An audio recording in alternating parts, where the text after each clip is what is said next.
Olá, bem-vindos a mais um vídeo do nosso canal de conversas de consultório com Susana F. Rodrigues, que sou psicóloga clínica e da saúde, sou psicoterapeuta e estou aqui para poder falar um bocadinho e refletir em conjunto com vocês sobre alguns temas que afetam o nosso equilíbrio psicológico. Hoje falaremos um pouco sobre um tema delicado e que está nas bocas do mundo, pelos maus motivos, obviamente, que é a questão da guerra e a relação da guerra com as crianças e a relação das crianças com o trauma e com as vivências negativas da guerra. Não é de todo um tema fácil e a maior parte de nós, nesta altura do campeonato, indaga-se muito sobre a validade e a pertinência dos seus próprios problemas pessoais face a uma atrocidade e face às vivências de intensidade dramática que estão a acontecer nesta parte do globo. Na verdade, devo-vos dizer que há cerca de 2 semanas ou 3 que os meus pacientes começam as consultas, sobretudo os meus pacientes online, começam as consultas sempre em reflexões sobre a questão da guerra e como isso lhes provoca uma grande inquietude interna. Tomara, não é para menos, não é verdade? Na grande realidade, por mais que nós nos esforcemos, uma vez que vivemos neste país ainda bastante agradável, seguro,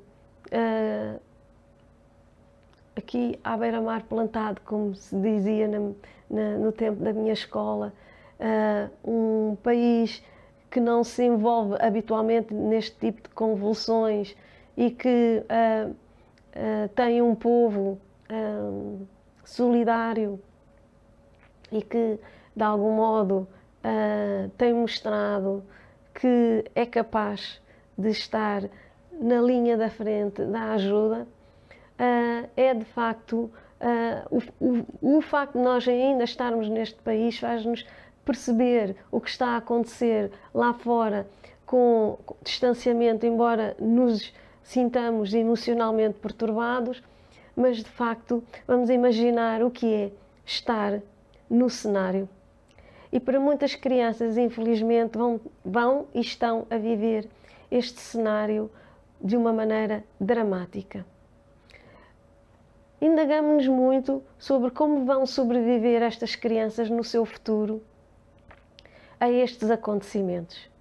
Como todos os acontecimentos traumáticos na vida das pessoas, como tudo o que também os nossos pais e os nossos avós, sobretudo os nossos avós, passaram nas últimas guerras 14-18 e 39-45, há marcas que podem ficar para a vida, há marcas que durante algum tempo vão fazer moça e há marcas que, com a ajuda de muito boa gente, com um impulsor certo da própria pessoa e com um conjunto de circunstâncias amparadoras, podem de facto desvanecer-se e fazer com que a pessoa viva uma vida minimamente equilibrada. Mas vamos refletir um bocadinho sobre isto, sobre o quão dramático é, o quão traumático é ser criança e viver um tempo como este. Primeiro, as crianças estão habituadas e têm direito a ter uma coisa que se chama rotina. As crianças têm medo das alterações ao seu cotidiano, têm receio e alguma apreensão face às mudanças de cenário. Isto já é típico na criança normal. Têm têm necessidade de constância, de sistematização de relações e da permanência, não é? Dos mesmos estímulos na sua vida. E quem diz os mesmos estímulos, diz estímulos exteriores, não é? Como também diz estímulos relacionais. Claro que há crianças que são fogosas e gostam, como muito boa gente adulta, não é? Que gosta de coisas diferentes, de aventura, procurar, saber, conhecer, arriscar, ir por labirintos diferentes e alcançar novas metas, mas a maior parte das crianças prefere conhecer, ter acesso às variáveis do ambiente que conhece para se sentir menos ansiosa e menos angustiada. Agora, no tempo de guerra, isto não acontece. Começa logo por perceberem que há movimentações diferentes em casa, que o pai eventualmente irá para a guerra ou que já foi e que não vem mais, que a mãe ou as pessoas de referência passam a vida em chamadas ou videoconferências com outras pessoas pelo telefone, que há barulhos estranhos ao nível do ambiente, ao longe, não é? O barulho das balas, das explosões, que as pessoas deixaram de ir trabalhar, que já não circulam na rua, que os supermercados não são mais os mesmos, que a vida não é, enfim, a vida normal, que a mãe ou o pai ou as pessoas que são o seu referencial começam a indagar-se acerca de possíveis fugas ou de deslocações e que começa a não haver trabalho lá em casa, começa a haver escassez de meios e de alimentos e muitas outras coisas.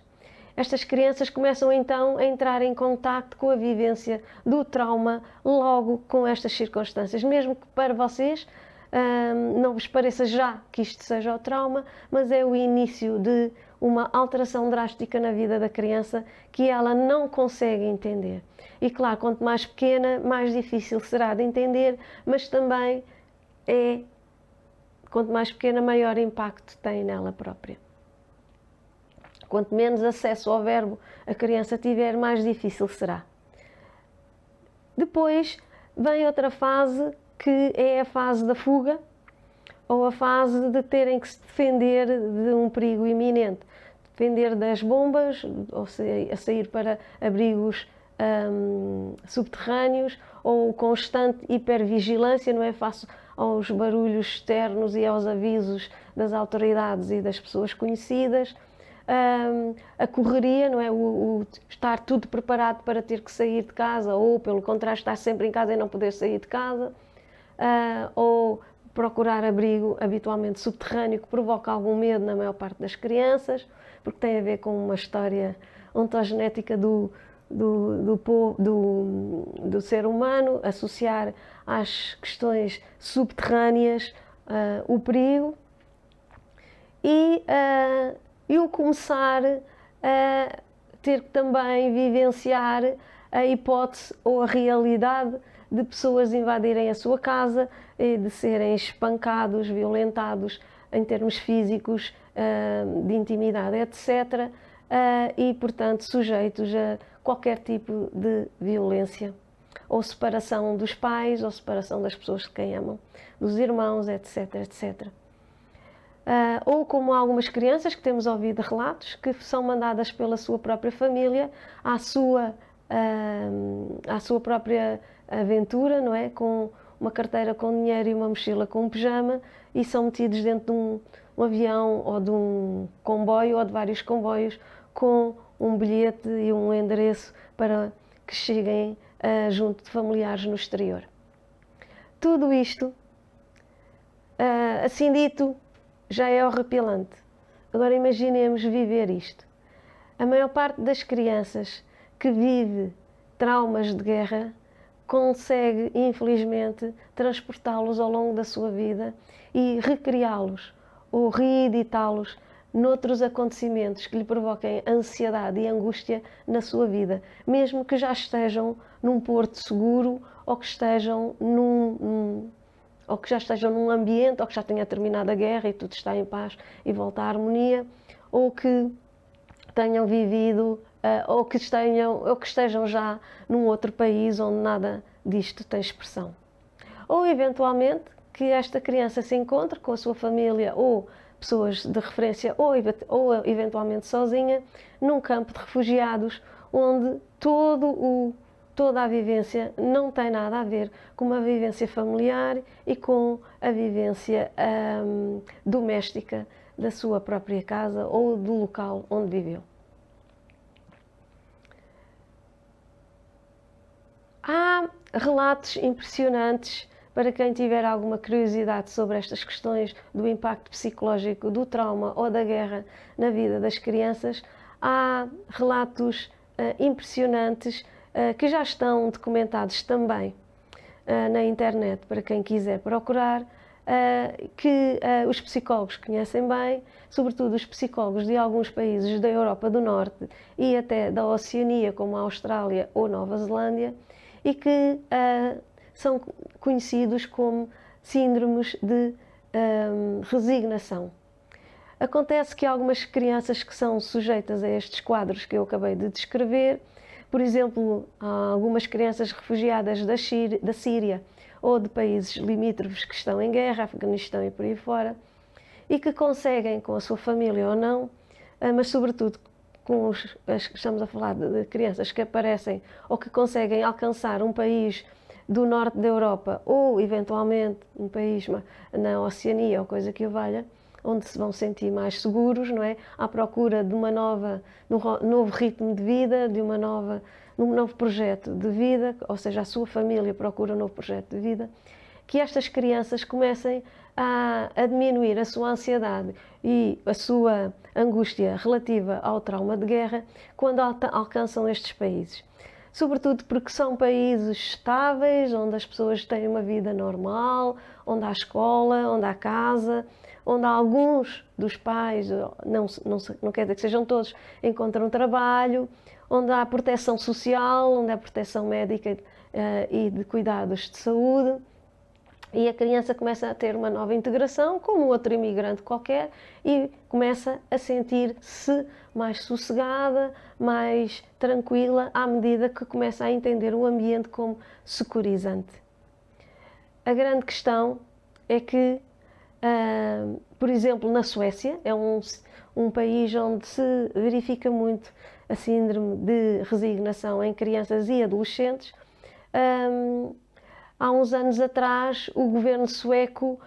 mudou a política de imigração e decidiu que todos os imigrantes de determinados países, e provavelmente se calhar todos, não estou suficientemente dentro do assunto, iriam ter que voltar para os seus países se não cumprissem uma quantidade de requisitos que até aí a própria Suécia não promoveu junto destes cidadãos, não é? Destes cidadãos líbios, sírios ou afeganistãos, por aí fora.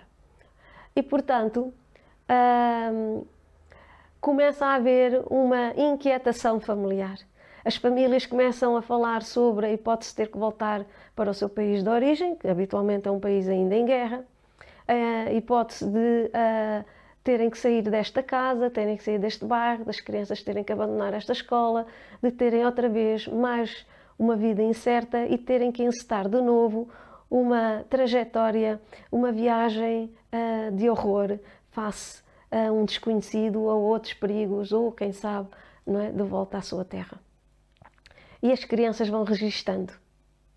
A maior parte delas não se pronuncia sobre o assunto, vai registando mentalmente, vai assimilando, vai ouvindo os pais a falar, vai ouvindo as notícias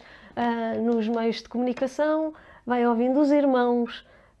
comentar sobre o assunto na escola, os professores, etc, etc. E este tipo de criança vai dar um comando à sua cabeça, ao seu cérebro, de que não quer de novo vivenciar o que já vivenciou. E estamos a falar aqui, a maior parte deles vivenciou questões muito delicadas, muito violentas,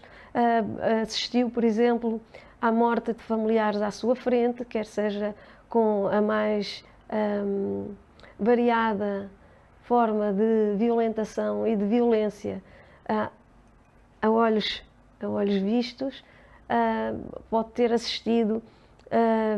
violações de irmãs, de irmãos ou de mães, pode ter assistido a mortes de pais, pode ter sido submetida a tortura ou assistida a métodos de tortura com os seus familiares e pode ter estado, inclusive, em cenários de explosões e de tiroteios. E, portanto, começa a ser submetida por um terror incomensurável de poder vir a reviver, a reeditar tudo o que viveu. Então, paulatinamente, dia a dia, semana a semana, começa-se a fechar dentro de si própria, numa espécie de uma concha autista de retraimento interno, não é? Começa a ficar parada, a diminuir os movimentos, a diminuir a quantidade de movimentos oculares que tem e a diminuir o movimento de cabeça, começa a alterar o metabolismo e começa a não ser responsiva aos estímulos externos, começa a ficar apática e a não responder quando é interpelada. Começa-se a notar habitualmente na escola, o professor ou a professora chama os pais e começa a dar indicadores. Entretanto, já se começou a perceber também em casa que a criança está menos presente, portanto mas está muito calada e habitualmente pouco responsiva, mas sobretudo muito quieta e que deixa de fazer as atividades habituais. Deixa de querer ir à rua, deixa de querer ir jogar com os colegas na rua, deixa de ir à escola, já não quer ir, nem ao ginásio, já não fala com os irmãos e deixa também de comer aos bocados e quando a família se dá conta, ela meteu-se dentro da cama, de onde não mais vai sair, às vezes durante anos. No entanto, continua viva, continua com os sinais vitais de vida em pleno, mas está num estado de coma autoinduzido. Isto é, ela própria define e decide. Obviamente que isto não é intencional, não é? Isto é psicológico e inconsciente, mas decide que não quer mais voltar a viver ou a revivenciar o que já viveu. E, portanto, faz aquilo que nós chamamos um shutdown completo. Um lockdown, não é? Um fechar sobre si própria, de modo a que fica num estado vegetativo completamente, terá que ser alimentada por sonda, não se mexe, está inerte no leito ou sentada numa cadeira se assentarem, mas sem tónus muscular e habitualmente de olhos fechados. E a isto então se chama o síndrome de resignação. Já há muitos estudos feitos com estas situações, sobretudo na área psicológica e psiquiátrica e neurológica, é bem entendido. Sabe-se que todos os sinais vitais se mantêm, mas há realmente alterações, por exemplo, ao nível do ritmo cardíaco ou da tensão arterial e das ondas cerebrais, se a criança está, por exemplo, num local ou na mesma sala onde a mãe ou o pai podem continuar a discutir, por exemplo, as questões sobre a eventual necessidade de sair, vamos imaginar que é a Suécia, sair da Suécia e ter que voltar para o país de origem ou fazer outra viagem para outro local qualquer em fuga à procura de uma nova condição de vida com dignidade e humanismo. E, portanto, na presença destas conversas, estamos a ver uma criança que está no leito neste estado completamente comatoso, mas se for feito um eletroencefalograma ou um eletrocardiograma, ou se for medida a tensão arterial ou a condutância da resposta eletrodérmica da pele psicogalvânica, chamamos a esta resposta a resposta psicogalvânica da pele, também se nota que há alterações enquanto ela está a ser sujeita a este diálogo. Estas crianças em certos países como a Suécia e a Austrália, mesmo no leito, estão a ser seguidas e acompanhadas por especialistas da saúde mental, quer seja neurologistas, quer seja psicólogos e psiquiatras, e conhecem-se alguns casos que começaram também paulatinamente, da mesma maneira que fizeram shutdown começam também a fazer open, começam a abrir e a ressuscitar-se psicologicamente face à vida. E o que é que tem estado a ser verificado? Que estas crianças voltam a si quando, ou voltam à vida e a um projeto de vida e de sentido de vida, quando sentem que o que está em seu redor está a reequilibrar-se. Por exemplo, uma família que recebeu a notícia que vai ter um visto permanente e definitivo nesse país e que não necessitam de voltar para o cenário de guerra ou para ou ir para outro local qualquer. E a criança começa a sentir em casa que é um alívio das tensões, que as pessoas já estão menos estressadas, mais aliviadas, mais felizes, começa a haver mais conversas com vitalidade, começa a haver a esperança, não é? E aos poucos esta criança começa a acordar, a sair do seu estado comatoso, a mexer um músculo, a permitir uma pequena deglutição, a abrir um olho ou parcialmente os olhos, a mexer um membro, a mão, um braço, os dedos, até conseguir sair do estado de coma auto-induzido. Vejamos o impacto psicológico de uma circunstância, de um acontecimento como este na vida de uma criança. Não há de este facto de sermos sujeitos a um trauma psicológico grave vir a ter impacto na nossa vida no futuro. Claro que tem que ter impacto na nossa vida psicológica no futuro. E há que saber entendê-lo e há que saber com expertise, não é? Com proficiência, com profissionalismo e com muito cuidado e sensibilidade, trabalhar com estas crianças e com todas as pessoas, mesmo que não tendo estado numa guerra como estes estão, que tenham passado por guerras internas, por problemas traumáticos na sua vida e que são tão válidos e tão dolorosos quanto estes que estamos a falar. Nenhum ser humano, nem nenhum ser vivo deveria ser sujeito a tamanhas atrocidades que nos poderão dissociar, que nos poderão fazer fugir e abandonar um estado de equilíbrio psicológico que é aquele que desejamos para todas as pessoas, tanto quanto uma vida, uma saúde saudável, uma vida física saudável, nós todos desejamos também ter uma saúde mental saudável. Ela é, mais do que muitas pessoas pensam, uma dor muito grande quando está em desequilíbrio. Por isso mesmo, se está a ver este vídeo, se de algum modo lhe faz sentido o que estou a falar, se conhece situações ou se viveu na sua vida situações de trauma e que não consegue ainda lidar ou metabolizar, como eu costumo dizer, procure ajuda porque ela é possível e se conseguir, tiver condições e tiver a energia suficiente, ajude e esteja na contingência de quem precisa de ajuda e que passou por situações como estas. Até breve.